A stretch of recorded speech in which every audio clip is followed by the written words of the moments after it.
We're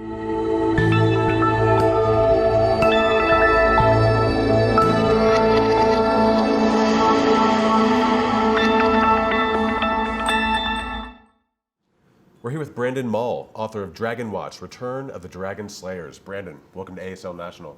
I am happy to be here. Awesome. Now, for our viewers who might be unfamiliar with the Dragonwatch series, can you tell them a bit about it and also what inspired its creation? Okay, well, Dragonwatch is actually the sequel series to my very first series, which is Fablehaven. Fablehaven is about a brother and sister who discover a secret wildlife park for magical creatures. And they have a bunch of adventures ensue. I wrote this book between 2006 and 2010. Looking back on that series, I realized I didn't finish one of the characters' journeys. The brother Seth, I left a lot of unfinished business. And so I started daydreaming, as authors will, and I came up with the idea of a worldwide dragon rebellion that builds kind of onto the end of the Fablehaven series. So if Fablehaven is the first half, Dragonwatch is the second half. It is a 5-book series. Same main characters, Kendra and Seth, going to secret wildlife parks and dragon sanctuaries, and it turns into a worldwide high-stakes adventure. Awesome. Now, Return of the Dragon Slayers, it's, like you said, the 5th, but it's also the final installment in the series. How does it feel to bring it all to a conclusion? Yeah, I mean, to me, writing a book, and especially writing a series, it's like climbing a mountain that doesn't exist until you climb it. It's like reaching for a handhold that doesn't exist until you find it. And then you climb, and then finally you finish this thing, and it now exists. It didn't exist before, and you stand on the summit, and you're relieved that you're standing on something. Or to me, it's also like building a bridge that you're trying to cross it as you build it. And so writing that last book and seeing that the bridge made it across the river, the series is holding together, it's a massive relief. It's a huge relief to be like, okay, good, this is done, and I think it works. Now, looking back on Fablehaven and now Dragonwatch, how did you develop these rich worlds in these books?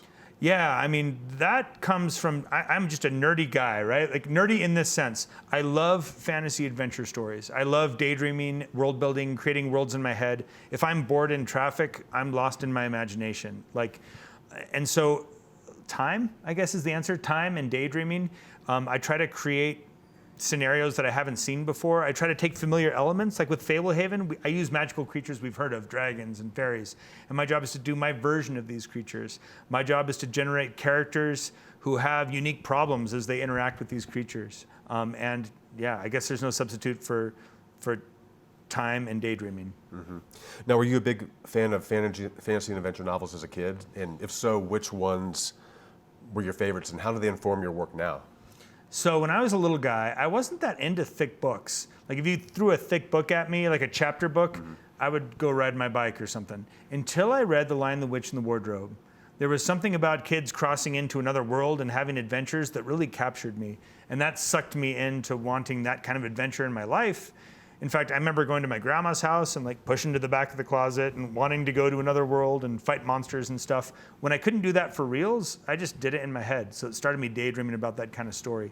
Also, books like Harry Potter. I mean, when I read Harry Potter, young main characters having adventures that were smart and twisty and that an adult could like too, helped define the kind of books I wanted to write.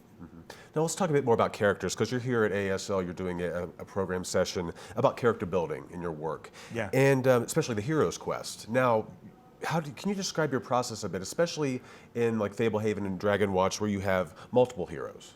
Yeah, so I think about every story as being about a character who leaves their ordinary life or leaves what they're comfortable with and moving into uncomfortable circumstances that they're going to have to deal with. And it'll either break them or build them.